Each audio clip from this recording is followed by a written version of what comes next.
ใช้ธรรมะเติมแสงเป็นพลังเพื่อเป็นทางตื่นรู้สู้ตัวตนอรุณธรรมนำใจให้สว่างอรุณธรรมนำทางให้เกิดผลอรุณธรรมนำชีวิตไม่มืดมนอรุณธรรมนำตนพ้นอบายตื่นรู้คิดรู้จิตไม่คิดลบตื่นรู้พบทางธรรมอันสดใสตื่นรู้ด้วยอริยสัจทางสบายตื่นรู้ใจรู้กายทุกนาทีจงยืนหยัดสู้ไปด้วยตื่นรู้จงมองดูสติตรองมรรควิถีจงสำเร็จจงสมหวังด้วยความดีจงมั่งมีสีสวัสดิ์รับอรุณขอกราบถวายความเคารพครูบาอาจารย์พระมหาเถรานุเถระทุกรูปทุกตนทุกองค์ขอความเจริญสุขความเจริญในธรรมจงได้มีกับญาติโยมสาธุชนพุทธบริษัททุกคนทุกท่านที่ได้เข้ามาติดตามรับชมรับฟังในรายการธรรมรับอรุณโดยวันนี้อยู่กับอาตมาภาพพระมหาอนุวัตทิตะเมโทเจ้าอาวาสวัดหนองประขอตำบลป่าซักอำเภอเมืองละปูนจังหวัดละปูนในเครือข่ายของพระสงฆ์นักพัฒนาภาคเหนือตลอดจนถึงเครือข่ายของพระคิลานุปถากภาคเหนือทั้ง8จังหวัดได้มีโอกาสนำเอารายการธรรมรับอรุณมาพบปะกับท่านผู้ชมผู้ฟังในรายการในทุกๆสัปดาห์ที่2และสัปดาห์ที่4ในวันจันทร์ในเวลา 7 นาฬิกาถึง 7 นาฬิกา 30 นาทีโดยประมาณซึ่งในรายการของเรานั้นออกทางการเครือข่ายของออนไลน์ธรรมะเป็นทีมทีวีออนไลน์เครือข่ายของวิทยุคลื่นสีขาว8จังหวัดภาคเหนือโดยได้รับการสนับสนุนจากทางคณะสงฆ์จังหวัดเชียงใหม่คณะสงฆ์จังหวัดลำพูนตลอดจนถึงคณะสงฆ์ใน8จังหวัดภาคเหนือมูลนิธิ1016เพื่อการกุศลมูลนิธิโพธิยาลัยโครงการหมู่บ้านรักษาศีล5และมจร.วิทยาเขตเชียงใหม่และผู้ใจดีที่มีอุปการะคุณทุกท่านได้ให้รายการนี้นำมาพบปะกันในทุกๆเช้าของวันแต่ละวันซึ่งจะมีครูบาอาจารย์ในจังหวัดเชียงใหม่ลำพูนลำปางตลอดจนถึงในเครือข่ายของพระสงฆ์นักพัฒนาใน8จังหวัดภาคเหนือได้หมุนเวียนซับเปลี่ยนกันมาอู้จ๋ามอบธรรมะบรรณาการให้กับตังญาติโยมสาธุชนทุกคนทุกท่านซึ่งวันนี้วันจันทร์ที่23เดือนกันยายนพุทธศักราช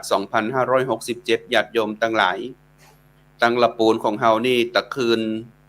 ตลอดทั้งคืนนะมาถึงรุ่งเจ้าวันนี้ในเวลานี้ก็ยังมีฝนอยู่บ่ฮู้ว่าแต่ละพื้นที่เป็นจะใดกันพ่องปะฝนกันมากมายขนาดไหนช่วงของอาทิตย์ที่ผ่านมานี่ก็จะมีข่าวตามหน้าหนังสือพิมพ์ตลอดจนถึงหน้าทีวีว่ามีเหตุการณ์น้ำท่วมน้ำปานไหลหลากในหลายพื้นที่ตลอดจนถึงวัดวาครูบาอาจารย์ที่อยู่ในเครือข่ายของการจัดรายการของเฮาก็ดีในเครือข่ายของพระสงฆ์นักพัฒนาเองก็ดีได้ประสบปัญหากับในส่วนของน้ำท่วมเนาะเพราะว่าตังเจียงใหม่ตังเจียงแม่อายนะครับขึ้นไปก็ตังเจียงไฮ้แม่สายเลาะไปถึงอำเภอเชียงแสนตลอดจนถึงที่ผ่านมาบักกี่วันก็คือวันก่อนหน้านี้ก็หันตังจังหวัดลำปางนะครับได้มีพื้นที่ของการน้ำท่วมน้ำปลาไหลหลากกันแล้วก็จังหวัดพะเยาหน้ามหาลัยพะเยาหน้ามจร.วิทยาเขตพะเยาซึ่งก็ถือว่ามีปัญหากันครอบคลุมทุกๆพื้นที่โดยเฉพาะในหมู่บ้านหรือชุมชนที่อยู่ใกล้ๆกับแม่น้ำสายสำคัญสายหลักของแต่ละพื้นที่เวลาเจอฝนมาติดต่อกันหลายชั่วโมงน้ำป่าไหลเข้ามาอยู่บนห้วยบนดอยพ่องอันนี้ก็เป็นภัยธรรมชาติซึ่งเกิดขึ้นจากการเปลี่ยนแปลงสภาวะทางอากาศญาติโยมซึ่งเราบ่สามารถที่จะไปกำหนดกฎเกณฑ์ได้ว่าจะเป็นจะใดจะหนักจะน้อยอย่างไรก็ต้องขึ้นอยู่กับที่ การเฝ้าระวังการระมัดระวังตัวจากการติดตั้งรัฐหรือเจ้าหน้าที่แม้กระทั่งสัญชาตญาณของเฮาน้อยๆญาติโยมเนาะได้เตือนกันเองว่าช่วยกันเตือนกันนะในเห็นติลปูนี่ตั้งแต่ตี 3 ตี 4มาละลุ่มแม่น้ำสารนี่จะเป็นแม่น้ำสายตีไหลมาจากอ่างเก็บน้ำแม่สารในตำบลศรีบัวบานแล้วก็จะไหลลงผ่านตำบลป่าซักตำบลวิงยองแล้วจะลงสู่แม่น้ำกวงแล้วก็แม่น้ำกวงนี่ก็จะลงไปสู่แม่น้ำปิงญาติโยมทั้งหลายวันนี้ถือว่าน้ำเยอะพอสมควรตีน้ำสารไหลลงมาแต่นั้นก็ขอคนที่อยู่ใกล้ๆกับลุ่มน้ำเนาะที่ได้ฟังรายการอยู่ก็ดีได้ช่วยกันเตือนกันนะแล้วก็ได้ทำการแนะนำวิธีการยกของขึ้นที่สูงกันก่อนแล้วก็ครูบาอาจารย์ตลอดจนถึงผู้ที่ได้ประสบปัญหาน้ำท่วมก็ยังมีโอกาสที่จะได้ช่วยเหลือกันในการบำบัดทุกข์บำรุงสุขไปด้วยกันในฐานะเป็นคนเช่นเดียวกันญาติโยมทั้งหลายอาตมาภาพเห็นการเถียงกันเนาะในสื่อออนไลน์หลายๆตีว่าการที่ทุกเจ้าประสงค์ออกมาช่วยเหลือศรัทธาประชาชนพี่น้องในภาวะเหตุการณ์บอกว่าจะเป็นเหตุการณ์ใดก็แล้วแต่ญาติโยมที่เป็นประสบปัญหาภัยทางธรรมชาติก็ดีปัญหาการแพร่ระบาดก็ดีในญาติโยมมันเป็นหน้าที่ของสงฆ์หรือไม่เป็นกิจของสงฆ์ใช่หรือไม่อันนี้ญาติโยมทั้งหลายก็จะมีคำถามมาหลายคนแต่ถ้าหากว่าบุคคลใดติประพฤติธรรมปฏิบัติธรรมธรรมะอยู่ด้วยความเข้าใจและมองใจเป็นกลางเนี่ยก็จะมองเห็นว่าสิ่งที่เราช่วยเหลือเกื้อกูลกันมันเป็นหน้าที่ของเขาว่าเป็นมนุษย์เนาะญาติโยมทั้งหลายอาตมาภาพเจอเหลือเกินว่าอาบัติเนาะหรือว่าวินัยของพระสงฆ์เนี่ยครูบาอาจารย์ที่ออกมาทำหน้าที่ในส่วนเนี้ยในการช่วยเหลือในการสงเคราะห์อนุเคราะห์ประชาชนเพิ่นรู้อยู่ละแต่จะปรับวินัยปรับอาบัติกันอย่างใดนั่นมันมีวิธีการของการปรับอาบัติของแต่ละท่านแต่ละตนอยู่หากว่าญาติโยมเฮามองถึงปัจจุบันเนี่ยว่าเฮาเอาลักษณะของศาสนาหรือคำสอนของศาสนามาเป็นเงื่อนไขในการใช้ชีวิตถ้าหากว่าเอาสิ่งเหล่านี้ที่มันเป็นปัญหาในการถกเถียงกันมาเป็นเงื่อนไขในการใช้ชีวิตเนี่ยมันก็จะยากญาติโยมแต่ถ้าหากว่าเฮามองว่าเฮาเป็นมนุษย์เช่นเดียวกันนี่ญาติโยม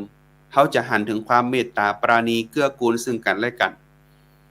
เฮามองแม้กระทั่งเรื่องของทรัพย์ในญาติโยมเวลามันน้ำท่วมเนี่ยหรือว่าน้ำจะไปทำลายระบบเป็นอย่างของมันต่างๆนานาเนี่ยเนาะหมดเวลาฝนจะตกนักๆนะมันจะปากันออกจากหังขึ้นมาช่วยกันขนอาหารขนเสบียงกันมาทำหน้าที่ของใครของมันแม้กระทั่งเฮาหั่นกบเขียดเนี่ยที่เวลามีภาวะแห้งแล้งเนี่ยเขาจะช่วยกันอย่างไรตลอดจนถึงในส่วนของสัตว์ที่ใกล้มนุษย์ที่สุดก็ยังหมายังแมวนี่ญาติโยมเนาะเขาจะหันว่าเวลามันเกิดปัญหาเกิดภัยมาเนี่ยมันก็ยังช่วยเหลือเกื้อกูลกันอาตมาภาพหันในส่วนของหมานี่ถูกรถชนเนี่ยญาติโยมทั้งที่หมาแฮมตี้นึงเนี่ยนะมันหันว่าตัวนึงถูกรถชนเนี่ยมันก็ยังไปจ่วยมันก็ยังไปจ่วยมันก็ยังไปพอไปเอาตาของมันเนี่ยค่อยๆดึงออกมาบ่ฮืดจนโลทั้งที่หมาตัวนั้นที่เป็นที่อยู่ด้วยกันเนี่ยอาจจะตายไปแล้วก็ได้เนี่ยอันนี้มันเป็นธรรมดาว่าชีวิตทุกสรรพสิ่งที่เกิดขึ้นมาในโลกแล้วมีสิ่งมีชีวิตมีหัวจิตหัวใจแล้วเนี่ยญาติโยมทั้งหลายเวลาหันคนติดตกทุกข์ลำบากเนี่ยถ้ามองว่ามันเฉยๆบ่สนใจอย่างเลยเนี่ยอันเนี้ยมองคิดว่าบ่ใจการเกิดมามีหัวจิตหัวใจละแต่คนที่เฮามีหัวจิตหัวใจเกื้อกูลกันซึ่งกันและกันเนี่ยมันเป็นหน้าที่ของคำว่าเป็นมนุษย์เนี่ยญาติโยมต้องเกื้อกูลกันอาตมาภาพได้หันหลายๆกำอู้กำจ่าเนาะแม้กระทั่งเรื่องของการที่เปิ้นเข้ามาอู้จากันก็ดีเนี่ยมองว่าหากว่าเราเอาศาสนามาเป็นที่ตั้งในการใช้ชีวิตหรือเอามาเป็นเงื่อนไขในการใช้ชีวิตเนี่ยมันจะลำบากคือยกศาสนาไว้เป็นสรณะที่จังที่เปิงคือสูงสุดในหัวจิตหัวใจเฮาดีกว่าญาติโยมและเข้าใจคำว่ามนุษย์เนี่ยเข้ามาใช้ชีวิต ให้มันถูกต้องดีงามและใจรักธรรมทางศาสนาเป็นสิ่งที่คอยเกื้อกูลคัดเกลากล่อมเกลาจิตใจดังนั้นทุกพื้นที่ณตอนนี้เนี่ยมีปัญหามีเรื่องของความลำบากต้องการช่วยเหลือเขาก็ต้องที่จะต้องเกื้อกูลซึ่งกันและกันมันเป็นธรรมดาเนาะญาติโยมเนาะเป็นธรรมดาของชีวิตที่เฮาตั้งหลายจะต้องได้ปะกันใจเวลาเฮาตื่นขึ้นมาในแต่ละวันเฮายังมีลมหายใจอยู่ในญาติโยมเฮาก็ต้องมองรอบข้างเฮาใจชีวิตของเฮาในการที่จะสร้างประโยชน์ตนประโยชน์คนอื่นให้บริบูรณ์พูนพร้อมเนี่ยมันเป็นสิ่งที่สำคัญที่สุดญาติโยมดังนั้นญาติโยมสาธุชนพุทธบริษัททุกคนทุกท่านเกิดมาแล้วถ้าหากว่าเราไม่มีเมตตามันก็ไม่สามารถที่จะนำพาความสุขสงบเข้ามาอยู่ในจิตในใจของเขาได้แม้กระทั่งการเกื้อกูลซึ่งกันและกันในชุมชนและสังคมเริ่มต้นด้วยง่ายๆในแต่ก่อนนี่น้อยญาติโยมเนาะพริกบ้านเหนือเกลือบ้านใต้ช่วยกันเกื้อกูลกันบ้านเฮานี่นะอาตมาภาพนี่สอนหนังสือละออนนี่ก็จะพูดถึงการเปรียบเทียบแต่ละชุมชนแต่ละเมืองที่เคยไปมาบอกว่าจะต่างประเทศหรือแม้กระทั่งเมืองหลวงเองก็แล้วแต่ที่คนเฮามันพลัดถิ่นไปนิญาติโยมอาตมาภาพก็จะหันว่าคนติดพลัดถิ่นไปเนี่ยยังมีความหวังมีความรอคอยหลายอย่างอาตมาภาพเคยไปนั่งอู้จากับโยมท่านหนึ่งเป็นคนตั้งภาคอีสานเปิ่นไปอยู่กรุงเทพญาติโยมหลายปีละไปเจ้าอพาร์ตเมนต์เจ้าตึกอยู่ซึ่งก็เพิ่นบอกว่าถ้าเวลามันลำบากมามันลำบากจริงๆนะแม้กระทั่งเข้าป่าอาหารเนี่ยเสาะหากันนี่ก็ลำบากจะไปขอเกื้อกูลคนข้างบ้านข้างจองข้างห้องถ้าบอกฮู้จักกันก็บ่สนิทกันก็บ่สามารถที่จะไปขอความช่วยเหลือใครได้เลยแต่บ้านเฮานี่ญาติโยมเพิ่นว่าดีที่สุดละบ้านนอกเนี่ยบ้านนอกเฮานี่ดีที่สุดละตามซอกตามมุมก็ยังมีเก้าหวกเก้าไผ่ขึ้นมีหนองให้เฮาได้เจาะกินกันได้มีป่าอยู่ในน้ำไปเสาะไปแสวงหาตามน้ำหนองคลองบึงเปิ้นก็บ่ได้ห่วงกันแม้กระทั่งปลูกพลักสวนครัวไว้หน้าบ้านนี่จ่อยกันเกื้อกูลกันอันนี้มันเป็นธรรมดาของชีวิตเลยว่าเฮาหันสิ่งเหล่านี้แล้วมันเกื้อกูลซึ่งกันและกันมันจึงเป็นวิถีที่เฮาหันว่าแต่ก่อนเนี่ยวิถีเราเนี่ยมันเป็นวิถีง่ายๆนะญาติโยมที่บ่มีเงื่อนไขอย่างนักเนี่ยมันนำพาซึ่งความสุขที่เกิดขึ้นกับต้นตัวของเฮาแล้วก็ชุมชนรอบข้างของเฮาคนข้างบ้านของเฮาเนี่ยถ้าหากว่าเฮาเกื้อกูลซึ่งกันและกันเนี่ยมันจะเป็นสิ่งที่ดีงามที่สุดเลยในสังคมถึงวันนี้แต่ถ้าหากว่าเฮามองกันไปแล้วมองเป็นเงื่อนไขมองแต่ปัญหามองแต่จุดด้อยของคนอื่นและเอาจุดด้อยของคนอื่นนั้นมากรบหรือแม้กระทั่งเอามาประจานเอามานินทามันก็ลำบากที่จะได้หันถึงความสุขที่มันควรจะเป็นไปในชุมชนของเฮาในถึงวันนี้ญาติโยมดังนั้นญาติโยมสาธุชนทุกท่านธรรมะของเฮาขององค์สมเด็จพระสัมมาสัมพุทธเจ้าในพระพุทธศาสนาเนี่ยสอนให้มีความเมตตาเกื้อกูลกันเป็นเบื้องต้นหลักเป็นคุณสมบัติของพรหมวิหาร4ในญาติโยมทั้งหลายเป็นคุณสมบัติของการเกิดมาแล้วใช้ชีวิตที่มีเกื้อกูลกันเนี่ยนะเป็นคุณสมบัติเบื้องต้นของการที่จะเกิดเป็นพรหมได้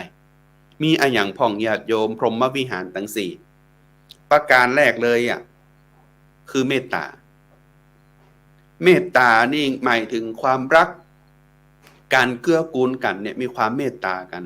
บอกว่าจะเมตตาต่อสัตว์บอกว่าจะเมตตาต่อทุกสรรพสิ่งที่เกิดขึ้นในโลกนี้เนี่ยญาติโยม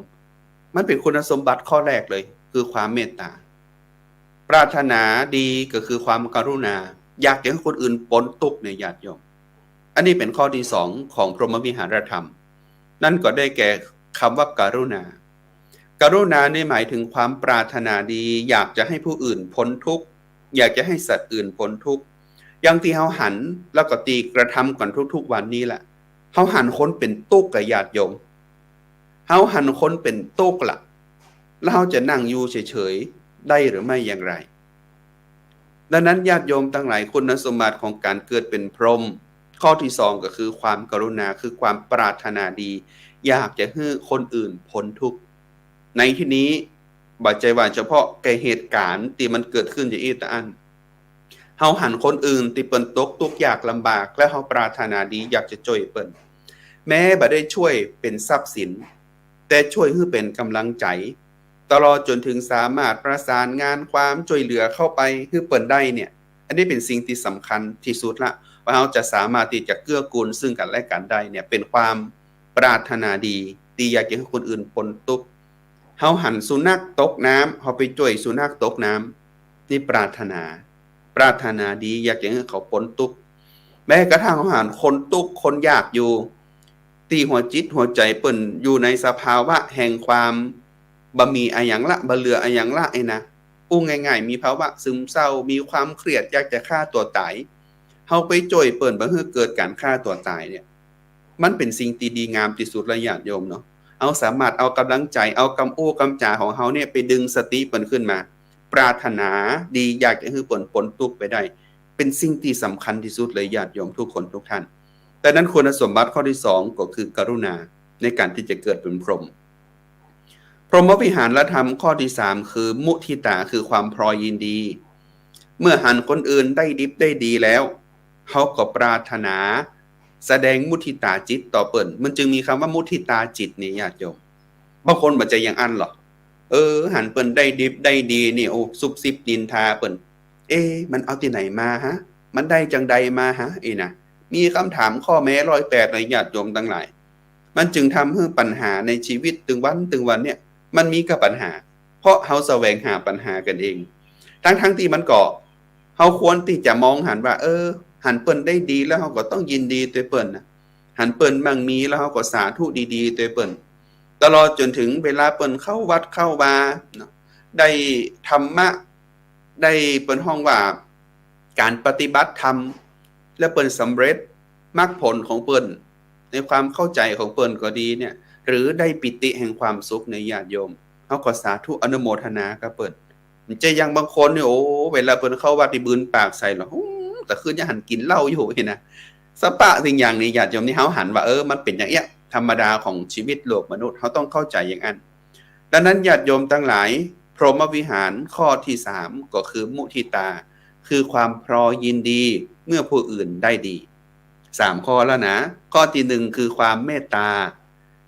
คือความรักความเกื้อกูลกัน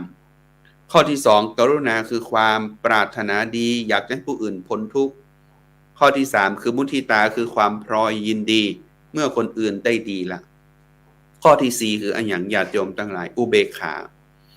บางคนเข้าใจคำว่าอุเบกขาคือการวางเฉยนะเป็นตุเป็นเจ้าย่อมวางเฉยหันเปิ้นน้ำท่วมเนี่ยโอ้ไปจ่วยเป็นอย่างล่มๆล่ำๆนี่นะวางเฉยกะเป็นกรรมนี่นะบางคนคือที่อีหลอญาติโยมที่จริงแล้วเนี่ยคำว่าวางเฉยในที่นี้เนี่ยมันไม่ได้หมายถึงว่าเฮาบ่เอาอย่างสักอย่างละการวางเฉยไม่เอาอะไรสักอย่างนะคือความตุกข์นะญาติโยมแต่ความเฉยในที่นั้นในความหมายของพรหมวิหารธรรมเนี่ยการวางเฉยคือวางเฉยในเรื่องของทุกขเวทนาที่มันเกิดขึ้นกับเฮาญาติโยมความเกิดความแก่ความเจ็บความตายความฟุ้งซ่านความรำคาญใจความบ่สบายกายความบ่สบายใจเฮาต้องวางเฉยกับสิ่งนี้แล้วเฮาจะหันว่ามันเป็นธรรมดาคือทุกข์นั่นแหละเป็นทุกข์ที่มันทุกคนจะต้องพบต้องเจอและเฮาจะใจธรรมะข้ออื่นมาควบคุมอุเบกขาธรรมตรงนี้อย่างไรก็คือต้องเจริญวิปัสสนาเพื่อหันแนวทางแห่งการที่จะดับทุกขเวทนาเหล่านี้และมองหันว่ามันเป็นเพียงแค่นั้นเองอันนี้ญาติโยมทั้งหลายบางคนไปตีความเข้าใจผิดว่าอุเบกขาคือการวางเฉยกูบ่เอาอย่างสักอย่างแล้วเด้อนะตื่นมากูอุเบกขากูบรรลุธรรมกูอุเบกขานี่ปัจจัยนะญาติโยมแล้วต้องทำความเข้าใจกันไหมว่าอุเบกขาในที่นี้หมายถึงเราจะต้องวางเฉยต่อสิ่งที่มันเกิดขึ้นกับเฮาในความทุกข์ความลำบากทุกขเวทนาต่างๆเหล่านั้นเนี่ยเฮาวางเฉยและเฮาจะมองหันธรรมอันเป็นธรรมดาอันเป็นธรรมชาติของชีวิตปัจจัยการวางเฉยบ่เอาอย่างสักอย่างนะดังนั้นญาติโยมทุกคนทุกท่านพรหมวิหารธรรม4ข้อในเช้าวันนี้คือเมตตากรุณามุทิตาอุเบกขาเป็นคุณสมบัติของการเป็นผู้ใหญ่ที่ดีหรือว่าเป็นพระพรหมที่ดี ถ้าหากว่าญาติโยมทุกคนทุกท่านเนี่ยได้มันสะสมทำไปวันละนิดวันละน้อยได้มองหันว่าเฮาจะใช้ชีวิตอย่างใดในแต่ละครั้งแต่ละเวลาคือมันเกิดความงดงามที่สุดแม้หัวข้อธรรมเพียงเล็กน้อยในญาติโยมทั้งหลายก็จะสามารถนำทางความสุขมาพบในจิตในใจของเฮาได้อาตมาภาพมักจะอู้ตลอดเวลาว่าเราอย่าใช้ชีวิตให้มีเงื่อนไขเยอะถ้ามีเงื่อนไขเยอะเนี่ยเขาจะรู้สึกว่ามันลำบากนะในการใช้ชีวิตนี่นะญาติโยมอันอย่างก็ตุกไปหมดอันนั้นก็บ่ได้อันนี้ก็บ่ได้เลยลืมมองถึงความเป็นมนุษย์ด้วยกันไปญาติโยมเนาะแต่นั้นเกิดเหตุการณ์ขึ้นมาจะบอกว่าจะพื้นที่ใดก็แล้วแต่อาตมาภาพก็คือกำลังใจตรงใดที่สามารถเดินทางไปได้ไปให้กำลังใจศรัทธาพี่น้องเจ้าบ้านก็ไปช่วยกันหากว่าตัวเจ้าประสงค์พอมีกำลังสามารถที่จะขอแรงสนับสนุนจากญาติโยมสาธุชนอันเป็นเครือข่ายอันเป็นญาติโยมอุปถากอุปถัมภ์ไปด้วยกันลุ่มๆในหมวลลอยญาติโยมเนาะนำไปในความเป็นมนุษย์เนี่ยแล้วมันจะทำให้ชีวิตของสังคมของเฮาเกื้อกูลกันน้ำท่วมที่ไหนนี่ญาติโยมเฮาหันน้ำใจของคนไทยหลั่งไหลไปที่หั่นนะอาตมาภาพก็มีโอกาสได้เดินทางไปที่จังหวัดเจียงไฮ้ที่อำเภอเจียงแสนแล้วก็นั่งเดินทางผ่านอำเภอแม่จันขึ้นข้ามไปที่อำเภอแม่อายบ้านหมอกจามในอาทิตย์ที่ผ่านมาก็หันถึงความลำบากของพี่น้องศรัทธาประชาชนแล้วก็ใจวัดเขานี่เป็นศูนย์กลางในการช่วยเหลือดังนั้นก็ต้องขอกราบขอบพระคุณครูบาอาจารย์ที่อยู่ในพื้นที่ของการน้ำท่วมเนาะแม้วัดของท่านจะเจอพ่องบ่เจอพ่องก็แล้วแต่เนี่ยนะครับก็ยังสามารถใจวัดเป็นสถานที่ในการเกื้อกูลศรัทธาพี่น้องประชาชนบ่ว่าจะศาสนาใดที่เกิดปัญหาเกิดเหตุการณ์ขึ้นมาแล้วเขาช่วยเหลือเกื้อกูลกันตามน้ำจิตน้ำใจไมตรีกันเนี่ยมันเป็นสิ่งที่ดีงามที่สุดเลยที่ได้ไปหันมาเพราะว่าจากอำเภอเชียงแสนของเฮาที่เข้าไปช่วยเกื้อกูลกันอำเภอดอยหลวงตัวเจ้าประสงค์ก็ไปตั้งส่วนของการเปิ้นฮ้องว่าเป็นกองอำนวยการในวัดคือหน่วยงานราชการต่างๆนำเอาของที่ไปบริจาคแล้วก็กระจายจัดเตรียมร่วมกับพี่น้องผู้นำชุมชนในแต่ละหมู่บ้านที่เกิดปัญหาเหล่านั้นเนี่ยมารับของไปบริจาคซึ่งหันแล้วถึงความสมัครสมานสามัคคีกันในญาติโยมเนาะถึงเวลามีปัญหากันเนี่ยศาสนาทุกศาสนาเพิ่นจะเข้าใจกันว่าเราควรจะทำอย่างไรอันนี้คือคนที่เข้าใจทำนะแต่ถ้าหากว่าคนที่บ่เข้าใจทำเนี่ย